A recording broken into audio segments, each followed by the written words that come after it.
जहां मंचों से शुद्धिकरण की बात होती है, जो वास्तव में बलात्कार का उकसावा है। ब्राह्मण जो पंडित है, पंडित की बेटी से शादी कीजिए, उसका शुद्धिकरण आप पूरा कीजिए, उसका केस मैं लड़ूंगा, कितना खर्च होगा मैं करूंगा। जहां दलित IAS अधिकारी ब्राह्मणों की बेटियों को खींचने की बात शब्दों के आवरण में छुपा कर रहे हैं। एक परिवार में एक व्यक्ति को आरक्षण मिलना चाहिए जब तक कि मेरे बेटे को कोई ब्राह्मण अपनी बेटी दान नहीं करते, क्या उससे उसका संबंध नहीं बना। जहां सांसद ठाकुर का कुआं जैसे प्रपंच बेचते, खेत ठाकुर का, बैल ठाकुर का, हल ठाकुर का, फसल ठाकुर की, कुआं ठाकुर का, पानी ठाकुर का। जहां फर्जी दलित के डिप्रेशन जनित आत्महत्या को PM अपनी स्पीच में जगह देकर 1 मिनट तक पॉज करते हैं। देश के नौजवान बेटे रोहित को आत्महत्या करने के लिए मजबूर होना पड़ा।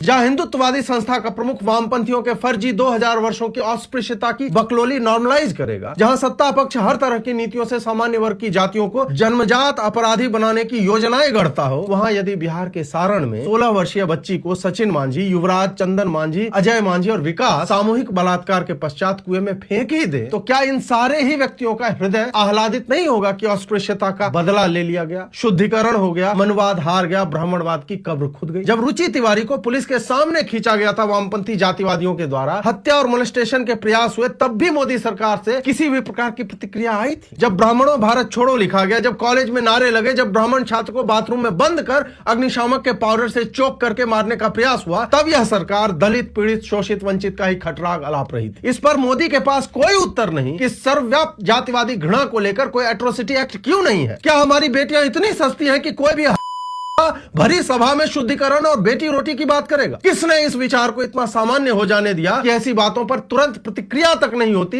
हम यह वीडियो तब देखते हैं जब समाज में वास्तव में कोई तथाकथित दलित किसी तथाकथित सवर्ण की बेटी का सामूहिक बलात्कार कर देता। क्या आपका हृदय नहीं कांपता मोदी जी? क्या आपके 140 करोड़ परिजनों में सवर्ण की बेटियां नहीं है? आपकी पुलिस कहती है कि वो कुएं में कूद गई, जबकि उसको यह कहना चाहिए था कि ठाकुरों ने अपनी बेटी पैदा करके मांझियों के टोले में उपहार में क्यों नहीं दे दी? अब यही बचा है, क्योंकि आप रैलियों में मोदी तेरी कब्र खुदेगी पर तो चटकारे लेकर विपक्ष पर बोलते हैं, पर ब्राह्मणों की कब्र खुदने या ऐसे बलात्कारों पर बोलने के लिए आपका कंठ सूख जाता है कि मेरे अम्बेडकर ऊपर से क्या सोचेंगे। आपने इस समाज को वहां पहुंचा दिया है जहां तथाकथित सवर्ण हाथ पांव समेटकर जीना चाह रहे हैं और अम्बेडकर की मूर्ति चौराहे पर लगाने वाले 16 वर्ष की बच्ची का सामूहिक बलात्कार करके फेंकने के बाद व्हाट्सएप पर उसे दुल्हन बनाने का स्टेटस लगाते हैं और पुलिस कहती है कि वो कुएं में कूदकर मर गई। हम इस पुलिस को जानते हैं मोदी। 2 दिन बाद वो कह देंगे कोई बलात्कार हुआ ही नहीं, बच्ची खेलती कूदती जा रही थी, पत्थर से पैर टकराया, कुएं में गिर गई, मर गई। किसी भी पोर्टल पर यह होम पेज पर नहीं है, क्योंकि सवर्णों की बेटियों की रेप न्यूज कैसे बन सकती है? कोई एंगल ही नहीं। ऐसा समाज बनाने के लिए आपको प्रणाम होता है।